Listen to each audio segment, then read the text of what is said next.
সুপ্রিয় মানিকগঞ্জবাসী, আপনারা সকলেই জানেন আমাদের 14 ফেব্রুয়ারি পহেলা বৈশাখ। আর এবার পহেলা বৈশাখে আমরা জেলা শিল্পকলা একাডেমি মানিকগঞ্জ নিয়ে থাকছি বিশেষ আয়োজনে। মানিকগঞ্জ জেলার সম্মানিত জেলা প্রশাসক মহোদয়ের তত্ত্বাবধানে আমরা এবার মঙ্গল শোভাযাত্রার বিশেষ আয়োজন নিয়ে থাকছি। আমার পিছনে দেখতে পাচ্ছেন আমাদের একতারা, যেহেতু আমাদের বাউল সঙ্গীত এবং হাজারি গুড় মানিকগঞ্জের প্রাণের সুর, এই প্রতিপাদ্য বিষয়কে মাথায় রেখে আমরা তিনটি মোটিভ নিয়ে কাজ করছি। একটা একতারা, একটি বাউল এবং হাজারি গুড়ের সেই খেজুর গাছ। আর মঙ্গল শোভাযাত্রায় রাজা রানী বিভিন্ন ধরনের মুখোশ থাকছে। তো পহেলা বৈশাখের এই আয়োজনে আপনাদের সকলকে আমন্ত্রণ জানাচ্ছি।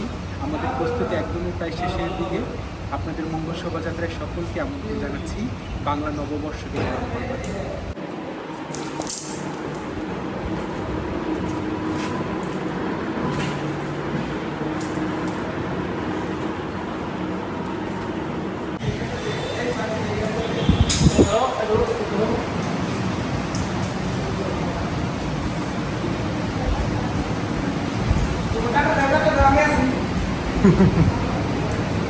পহেলা বৈশাখ বাংলা ঐতিহ্যের অন্যতম ধারক সেই ধারাবাহিকতাকে ধরার জন্য জেলা শিল্পকলা একাডেমি সর্বাত্মকভাবে চেষ্টা করে বাংলা ঐতিহ্য যেন শুদ্ধভাবে প্রকাশিত হয় বর্তমান আধুনিক সমাজের যুব। একতারা, খেজুর গাছ এরকম তিনটা মোটিভ করা হয়েছে এবং এছাড়াও আমাদের মঙ্গল শোভাযাত্রার যে ঐতিহ্য, বাঙালির যে সংস্কৃতি, বাঘ, পেঁচা, তারপরে আমাদের যে